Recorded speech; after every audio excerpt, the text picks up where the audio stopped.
গোপাল অনেকক্ষণ হলো ঢুকেছে, কাঁপুনি কমেছে কিনা কে জানে। গোপাল, ও গোপাল, কি হলো? তোমার জ্বর কি কমেছে ওই ছায়া থেকে? অনেকটাই মহারাজ। চন্দ্র, আসছি, একটু পরেই আসছি। এই সুযোগে আর কটা পেটে ভরে নি। ও,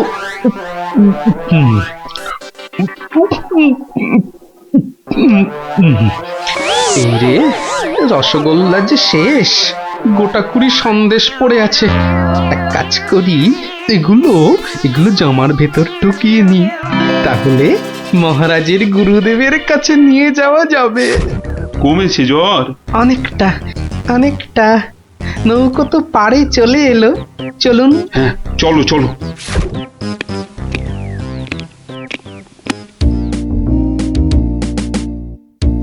মহারাজ, গুরুদেবের কাছে যাচ্ছেন এতদিন পরে, অথচ কোনো মিষ্টি হাতে নেই, এটা কেমন লাগছে দেখতে?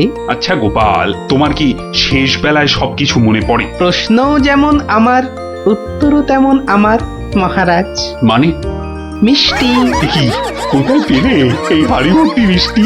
পাবো কোথায় মহারাজ, রীতিমতো কিনে এনেছি। আগে দেখতে পাইনি তো। জামার ভেতর লুকিয়ে রেখেছিলাম মহারাজ। তবে মহারাজ, নলেন গুড়ের সন্দেশ অনেক দাম নিয়েছে। আচ্ছা আচ্ছা, দাম নিয়ে তোমায় ভাবতে হবে না। ও মাঝি, মাঝি ভাই, ও মাঝি ভাই, আমার মিষ্টি কোথায় গেল? সে আমি কি করে বলবো? সে কি গো, দুটো হাঁড়ি রাখলাম, একটা ফাঁকা আর একটা হাওয়া। কিন্তু গেল কোথায় হাঁড়িটা? জলে পড়ে যায়নি তো? হাঁড়ির কি হাত পা গজালো যে জলে পড়ে যাবে? সেসব আমি জানি না। নাও নাও নাও নাও, আমি খেতে যাবো। আবার আবার তো খানিক পরে ওই পারে যেতে হবে। হায় কপাল, এভাবে কি কুটুম বাড়ি যাওয়া যায় নাকি? আর কি বসেই থাকি। মাঝি ভাই, মাঝি ভাই যখন আবার ফিরবে তখন আমার বাড়ি ফিরে যাব।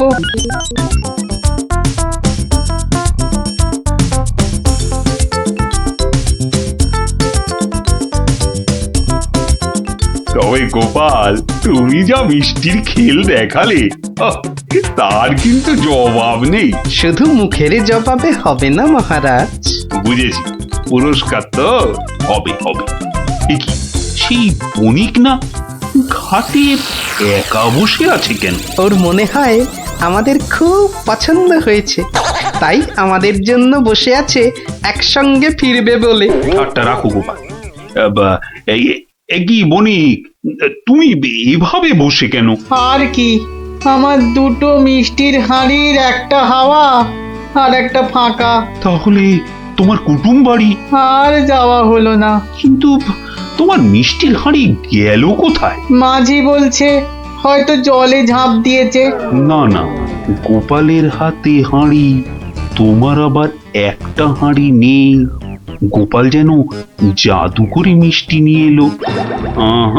গোপাল, সত্যি করে বলো তো, এটা তোমার কার সাজি নয় তো? কি বলবো মহারাজ? মহারাজ, নলেন গুড়ের গন্ধ যে আমাকে পাগল করে দিয়েছিল। ছি ছি গোপাল, এ তোমার ভারী অন্যায়। কিন্তু মহারাজ, অন্যায় যদি আমি করেও থাকি, তাহলে আপনি, আপনার গুরুদেব, সবাই তো সেই অন্যায়টাই করেছেন। আহা, তোমার কি সত্যি পাটা গোল হয়ে, মানে মাথাটা কি খারাপ হয়ে গেল নাকি? না মহারাজ, বণিকের থেকে হাতানো মিষ্টি তো আপনি খেয়েছেন, আপনার গুরুদেবও খেয়েছেন, তাহলে আপনারাও তো সমানভাবে দোষী মহারাজ। না না না না, মহারাজ কৃষ্ণচন্দ্র আমার মিষ্টি খেয়েছেন, এ তো আমার পরম সৌভাগ্য। বলো কি গোপাল, তুমি করলে চুরি, আর মাঝখান থেকে আমাকে আর আমার গুরুদেবকেও করলে চোর? হ্যাঁ? সত্যি বাবা, তোমার তোমার বুদ্ধির দোসর মেলা কিন্তু ভার। সে তো হলো, কিন্তু এই বণিকের মিষ্টিগুলোর কি হবে মহারাজ? এই নাও বণিক, এইটি রাখো। আশা করি তোমার মিষ্টির কয়েক গুণ দাম তুমি এর থেকে বেশি পাবে। ছি ছি মহারাজ, আমাকে আপনি ছোট করছেন। রাখো বণিক রাখো, সেরকম হলে এই হার বাড়িতে ঝুলিয়ে রাখবে। কৃষ্ণনগরের মহারাজ কৃষ্ণচন্দ্রের গলার হার বলে কথা। জয় জয় জয় মহারাজ কৃষ্ণচন্দ্রের জয়, জয় জয় জয় মহারাজ কৃষ্ণচন্দ্রের জয়। এবার চলুন মহারাজ। হ্যাঁ চলো। মহারাজ একটা কথা বলি মহারাজ, বলছিলাম যে তাহলে কালকে রাজসভায় আপনার এবং আপনার গুরুদেবের চুরি করে মিষ্টি খাওয়ার গল্পটা বেশ তাড়িয়ে তাড়িয়ে ব্যাখ্যা করা যাবে মহারাজ। তুমি কি এবার সত্যি সত্যি পাগল হলে? সবাই কি ভাববে বলো তো?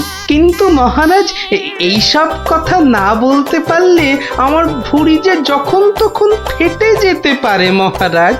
কিচ্ছু ফাটবে না গোপাল, তোমাকে চিনি না আমি?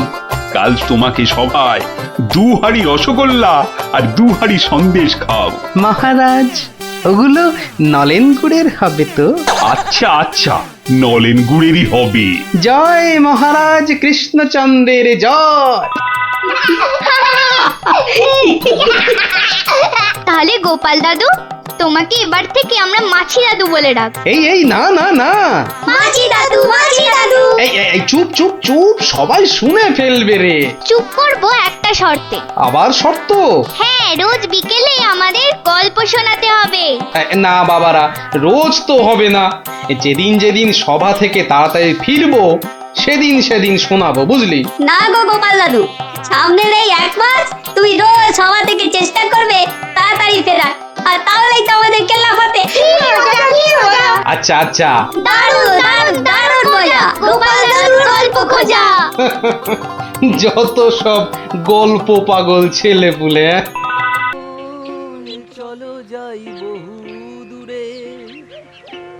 বাহ, দারুণ গানটা তো। এটা কি গান জানিস?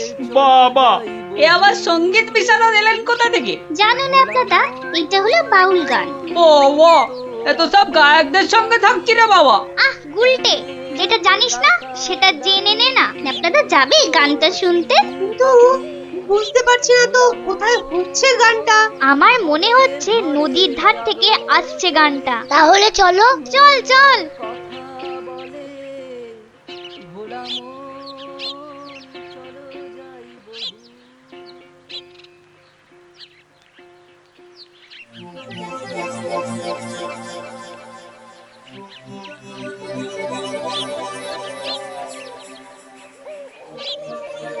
দেখলি তো, গুলটেটা কয়দার জন্য গানটাই শোনা হলো না। আহ, যত দোষ নন্দ ঘোষ।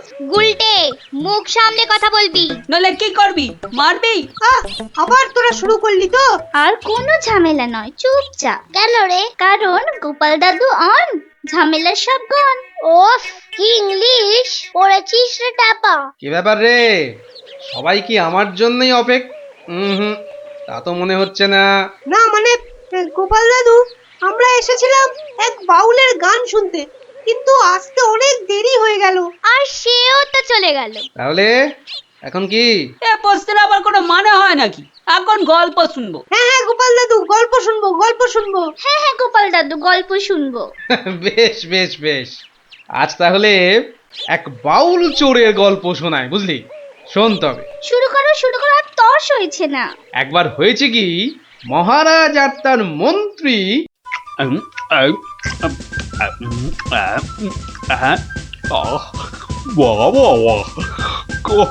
খাসির মাংসটা যা হয়েছে না মন্ত্রী, মনে হচ্ছে খেয়েই যায় আর খেয়েই যায়। চিংড়ির যা চেহারা মহারাজ, একেবারে এক একটাতে পাত যে পুরো ভরে গেল মহারাজ। হ্যাঁ, খাও খাও মন্ত্রী, যত খাবে তত দেখবে তোমার বুদ্ধিও খুলবে। কেন মহারাজ, আমার মাথার বুদ্ধি কি তালা দিয়ে বন্ধ করা আছে? হ্যাঁ, বুদ্ধি? তুমি তুমি হাসালে মন্ত্রী, বুদ্ধি কোথায়? তোমার মাথায় তো গোবর ভর্তি। তাই বলছি, উম, ভালো ভালো খাবার বেশি বেশি করে খাও, দেখবে মাথার ওই গোবরটা কিছুটা হলেও কমবে। কিন্তু মহারাজ খাবার তো নিচের দিকে যায়, মাথার দিকে যাবে কেমন করে? বললাম না তোমার মাথায় পুরো গোবর ভরা। আরে ভালো ভালো খাবার সব শরীরের ওপর দিকে যায়, আর বাজে খাবার নিচের দিকে যায়, বুঝলে? বুঝলাম। আচ্ছা, বসে বসে ভালো মন্দ সাঁটানো হচ্ছে, হ্যাঁ? আর আমাদের ভাগ্যে নিরামিষ ঝোল ভাত। দেখছি। সাবধান সাবধান সাবধান, দুপুরের খাওয়ার পর আবার রাজসভায় আসছেন মহারাজ কৃষ্ণচন্দ্র।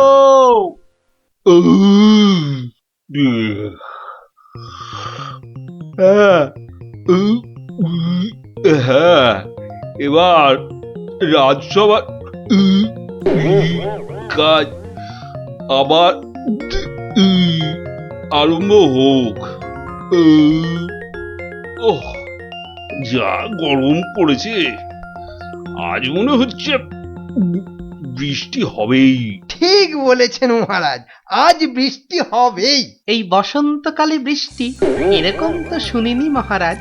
শোনোনি, এবার শুনলে। হ্যাঁ, সে না হয় শুনলাম, কিন্তু বৃষ্টি কিছুতেই হবে না মহারাজ। কি বলছো গোপাল? এরকম গরম আর বৃষ্টি হবে না? আর মহারাজ বলছেন বলে কথা, হ্যাঁ? বসন্তকালে আবার গরম কোথায়? তোমার কি মাথা খারাপ হয়ে গেল গোপাল? হ্যাঁ, মহারাজ বলছেন গরম লাগছে, আর তুমি বলছো গরম কোথায়? হ্যাঁ, সে তো মহারাজ দুপুরে পাঁঠার মাংসটা বেশি খেয়ে ফেলেছেন, আবার তার উপর খেয়েছেন ইয়া পেল্লাই চেহারার চিংড়ি মাছের মালাইকারি। রে, গোপাল ঠিক দেখে ফেলেছে আমার আজকের বেশি খাওয়া। আর আপনিও কম সাটাননি। তুমি কি বলতে চাইছোটা কি? কি বলতে চাইছো? বলছি শুধু এত বেশি আর গুরুপাক খেলে ওনার আপনার গরম লাগবে না তো কি নিরামিষ ঝোল ভাত খাওয়া ভুঁড়িওয়ালা গোপালের গরম লাগবে মন্ত্রী মশাই? গোপাল, হচ্ছিল কথা গরম আর বৃষ্টি নিয়ে, সেখান থেকে তুমি লাভ দিলে সোজা একেবারে মহারাজ আর আমার খাওয়া। হ্যাঁ, বাহ, আমি তো শুধু গরমের কারণটা আর তার ফলাফলটাই ব্যাখ্যা করছিলাম। এই রে, শাক ঢাকতে গিয়ে মাছ না বেরিয়ে পড়ে। মন্ত্রী, কি আরম্ভ করলে বলো তো? মহারাজ, গোপাল আপনার আর আমার খাওয়ার নিয়ে খোঁটা দিচ্ছে।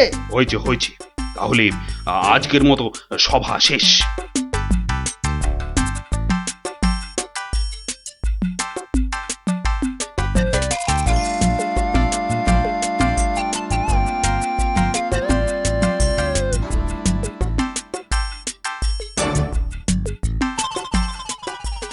মন্ত্রী, দেখো তো সভার বাইরে কি যেন দাঁড়িয়ে রয়েছে।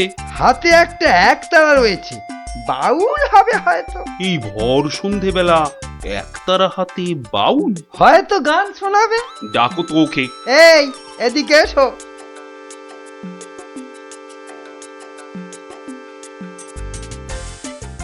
মহারাজ, অনেক দিন ধরে অপেক্ষার পর আপনার দেখা পেয়েছি। বেশ, তা আমাকে দেখাতো হয়েছে, এবার কি? বলে ফেলো, বলে ফেলো, বলে ফেলো। মহারাজের এখন গান শোনার সময় নেই, বিশ্রামে যাওয়ার সময় হয়ে গেছে। বলে ফেলো। কি আর বলি মহারাজ, আমার একমাত্র মেয়ের বিয়ে, কিন্তু আমরা বাউল মানুষ, এই এদিক সেদিক গান শুনিয়ে আমাদের পেট চলে। তাই বলছিলাম যে মহারাজ তোমার মেয়ের বিয়েতে কিছু দান করবেন, তাই তো? হ্যাঁ, মানে মহারাজ শুনেছি খুবই দয়ালু, তাই এসেছিলাম। যদি মহারাজের দয়াতে আমার মেয়ের বিয়েটা এ যাত্রায় উতরে যায়। ঠিক আছে, দাঁড়ান মহারাজ, দাঁড়ান। এই বাউলকে তো আপনি সাহায্য করবেন, হ্যাঁ, কিন্তু একে দিয়ে একটা কাজ করিয়ে নিলে হয় না? কি আবার কাজ? মহারাজ, আজ গোপাল সভায় যেভাবে আপনার খাওয়া নিয়ে খোঁটা দিল। একটু ভুল বললে মন্ত্রী, শুধু আমাকে দেয়নি, তোমাকেও দিয়েছে। সেই জন্যই তো বলছি মহারাজ, গোপালের ওপর শোধ তোলার এটাই মোক্ষম সময়। তোমার কথার তো হাত পা নাক মুখ চোখ কিছুই বুঝতে পারছি না। মহারাজ, এই বাউলকে দিয়ে গোপালের বাড়ি চুরি করতে পাঠান। বাউলকে দিয়ে চুরি? তাই তো বলছি মহারাজ, কেউ সন্দেহ করবে না। আর গোপালের বাড়ি চুরি হলে গোপালকে সবাই ডেকে খুব করে খোঁটা দেওয়া যাবে। মন্দ বলনি মন্ত্রী, কিন্তু আমি শুধু ভাবছি বাউলকে দিয়ে চুরি করানোটা কি উচিত হবে? মহারাজ, এটা হবে এক তীরে দুই পাখি মারা।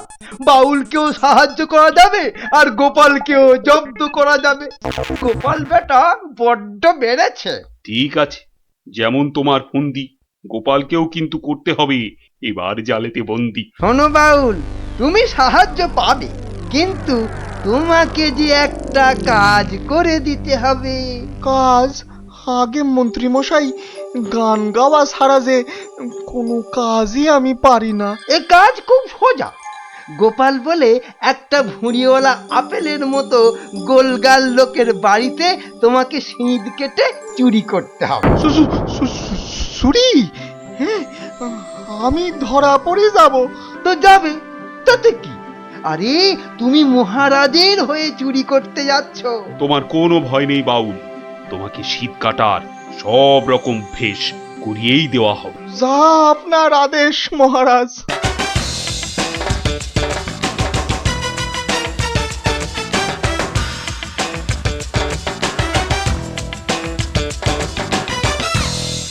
এই মন্ত্রী, তোমার বাউল তৈরি হলো ওই শীত কাটার জন্য? পুরোপুরি মহারাজ। দেখো, আবার গোপালের কাছে না মুখ চুন হয়। এবার পাশা পাল্টাবে মহারাজ। দেখুন না গোপালের মুখই এবার কেমন চুনকাম করি। গোপালের গোল মুখটা চুনকাম করলে কেমন লাগবে ভেবে ভেবেই হাসিতে পেটটা মনে হচ্ছে পেটেই যাবে।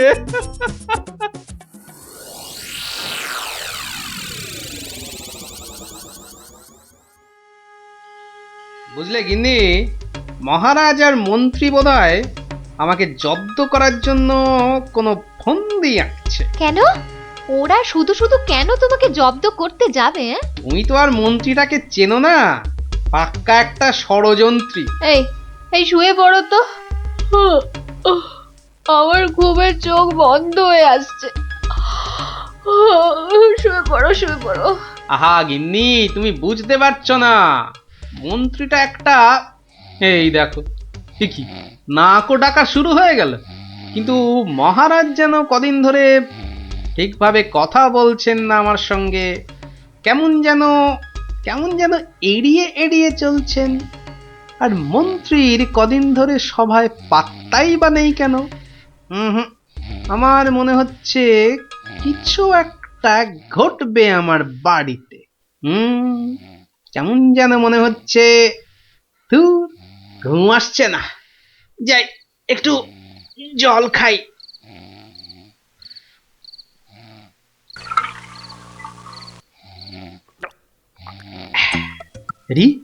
কিসের যেন একটা শব্দ হচ্ছে। কে যেন মাটি কাটছে। হ্যাঁ ঠিক তাই, ঠিক শুনেছি, এ তো শীত কাটছে। দাঁড়া বেটা চোর, তোকে এবার দেখাচ্ছি মজা। মনে হচ্ছে প্রায় চলে এসেছি। আর একটু কাটতে পারলেই হলো। তারপর গোপালের বাড়ি চুরি, আর চুরির জিনিস নিয়ে সোজা মন্ত্রীর কাছে। ব্যাস, তারপরে মেয়ের বিয়ের টাকা আমার হাতে।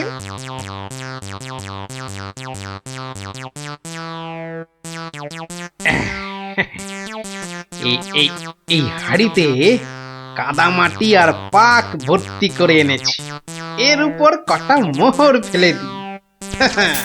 চোর তাহলে মোহর ভর্তি ভেবে এই হাড়িটা নিয়েই পালাবে, আর তারপরে চোরের খেল তো আমি দেখাবই। যাই, ঘাপটি মেরে শুয়ে থাকি গিয়ে। হ্যাঁ।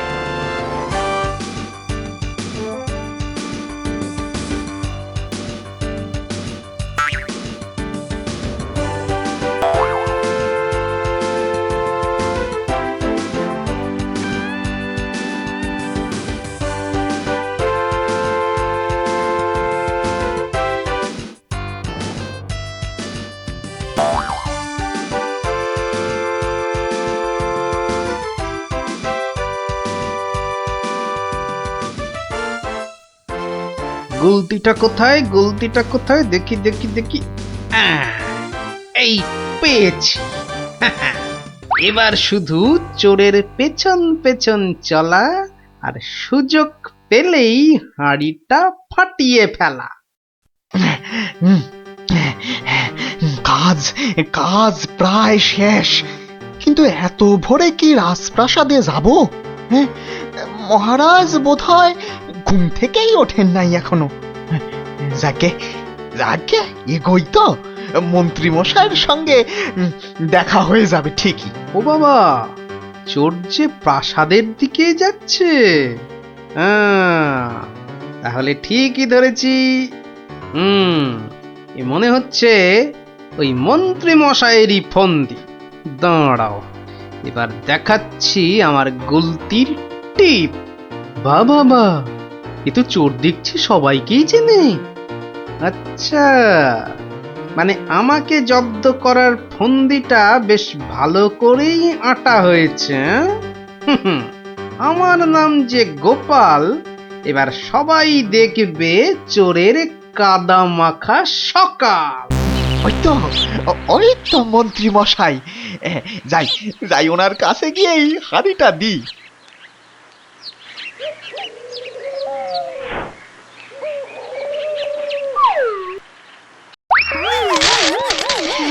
এ বাবা গো, এ মা গো, এই গো, এই কাদার পাকে একেবারে লেপটে গেলাম গো।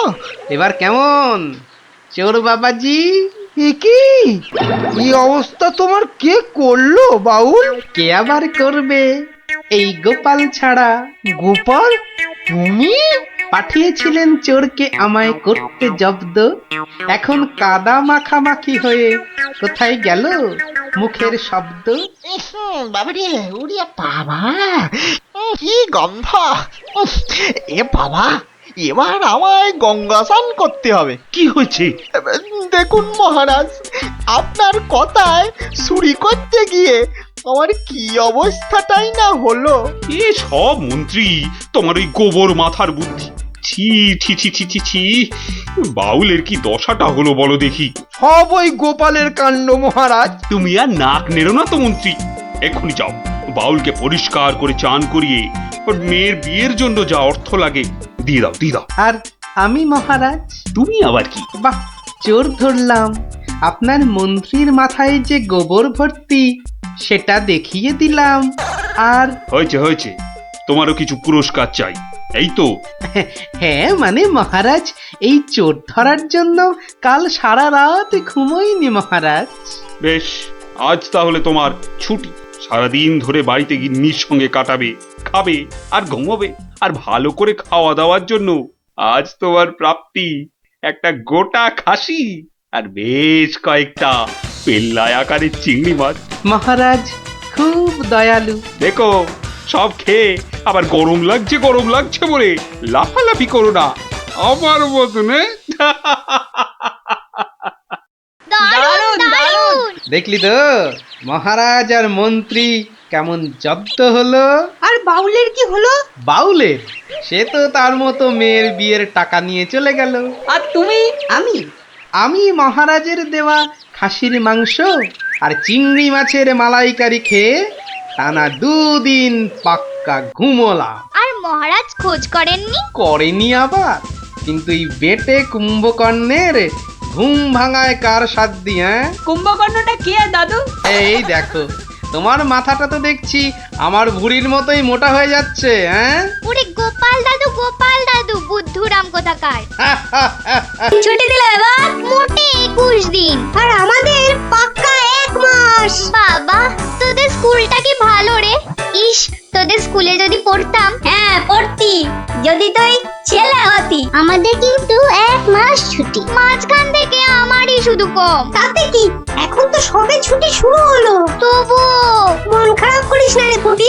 ন্যাপলা কি করবি এই সময়টা? শুধু খেলবো আর খেলবো। তোকে আমি জিজ্ঞাসা করেছি নাকি? আহা, করবি তো, তাই আমি আগেই বলে দিলাম। আগেই বলে দিলাম, তোকে আমার জিজ্ঞাসা করতে বই আছে। আজকে মজার দিনে আর কোনো ঝামেলা নয় পুটি। এই সারা মাসে আমি শুধু গল্পের বই পড়বো। আমি বাবা রোজ নিয়ম করে গোপাল দাদুর কাছে গল্প শুনতে যাব। তাহলে চল আজ থেকে রোজ গল্প শোনার অভ্যাসটা শুরু করি। ঠিক বলেছিস। হ্যাঁ হ্যাঁ চল চল।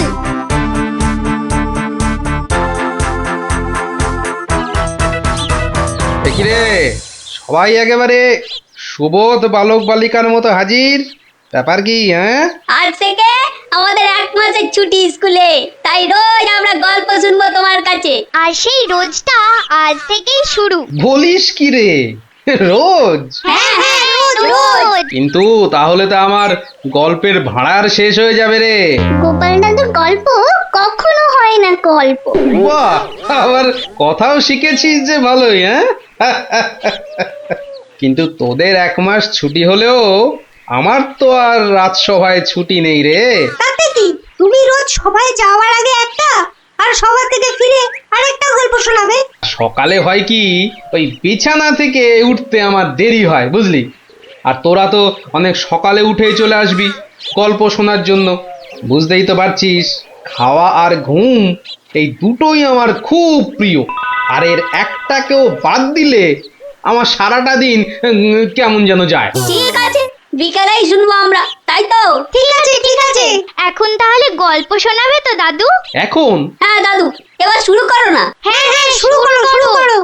আচ্ছা বেশ বেশ বেশ, তাহলে শোন শোন একটা গল্প।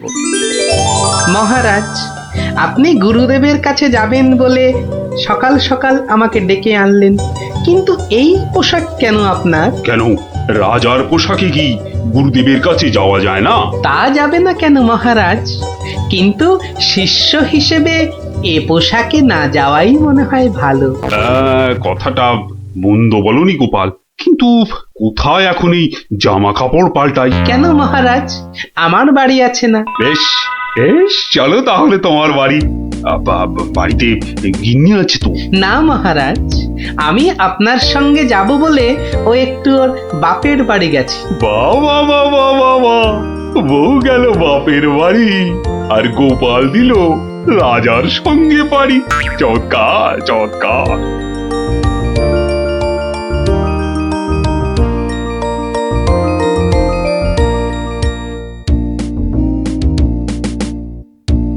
মহারাজ, গুরুদেবের বাড়ি কোন দিকে? গোপাল, রাস্তায় অনেক লোক আছে, সবার সামনে মহারাজ বলে ডেকো না তো। তাহলে কি বলে ডাকবো মহারাজ? আবার মহারাজ বলে? তুমি আমাকে চন্দ্র বলে ডাকবে। বেশ, আচ্ছা চন্দ্র, গুরুদেবের বাড়ি আমরা কিভাবে যাব? কেন, নৌকো করে? এই নাথুরি, চন্দ্র, ওই যে নৌকো। কে আছো? নৌকো ডাকো। চন্দ্র, এখানে আর আপনি মহারাজ নন। ঠিক ঠিক, না না, ভুল করে ফেলেছি গোপাল। চলো চলো, আমরাই নিজেরাই গিয়ে না হয় নৌকোয় উঠি। কোন দিকে যাবে গো? বলো চন্দ্র। চন্দ্র মানে চাঁদে যাবে? ঠাট্টা করছো আমার সঙ্গে? না না, আমার নাম চন্দ্র, আমাকে বলতে বলেছে।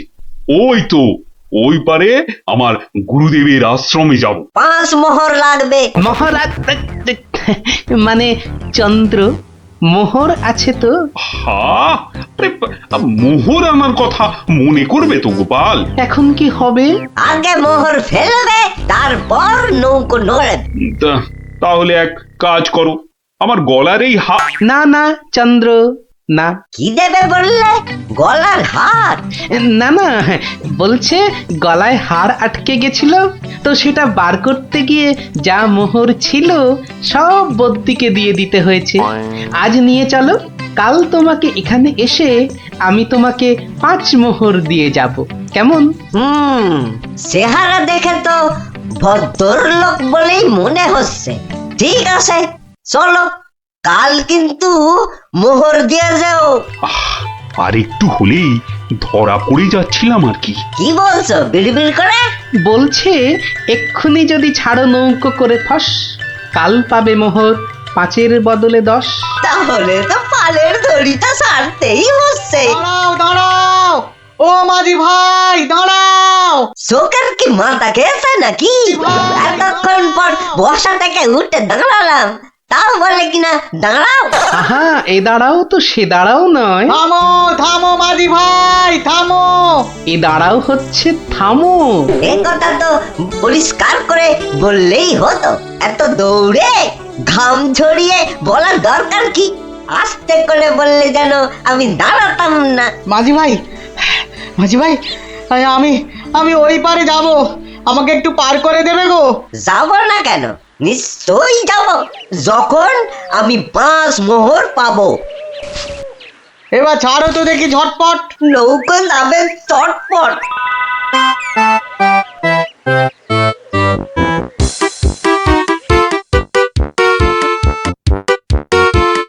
হাতে দুটো হাঁড়ি, আহা কি সুগন্ধ। আপনারা আপনারা কোথায় চললেন? ওই গুরুদেবের আশ্রমে। আমি যাচ্ছি কুটুম্বের বাড়ি। তাই হাতে দুটো মিষ্টির হাঁড়ি। একটাতে রসগোল্লা আর আর আর আর আর আর অন্যটাতে সন্দেশ। দুটোই মনে হচ্ছে নলেন গুড়ের। কি করে বুঝলে তুমি? শোনো, আমার নাম গোপাল, আবার অনেকে আদর করে ডাকে মাছি গোপাল। মিষ্টি খেতে আমার এত ভালো লাগে, আর আমি মিষ্টির চারদিকে ভন ভন করি যেন মাছির মতো। তা ওগুলো হাতে নিয়ে দাঁড়িয়ে রয়েছো কেন? নৌকোর ঘরে রেখে দাও। কথাটা মন্দ বলনি, আর হাত দুটো টন টন করছে। এই তো ঘরের ভেতর রাখছে। বাহ, এবার তাহলে খেলটা দেখাই। ওরে বাবা,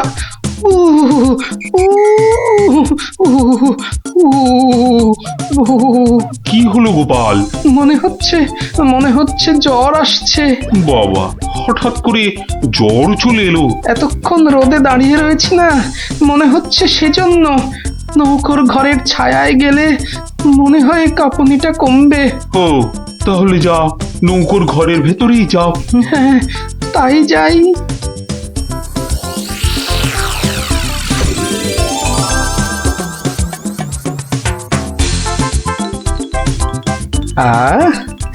এবার শান্তিতে নলেন গুড়ের মিষ্টি খাওয়া যাবে। দেখি দেখি দেখি। বাবা, প্রথমে কি খাই কি খাই কি খাই? রসগোল্লা না সন্দেশ? সন্দেশ না রসগোল্লা? আগে আগে রসেরটাই খাই।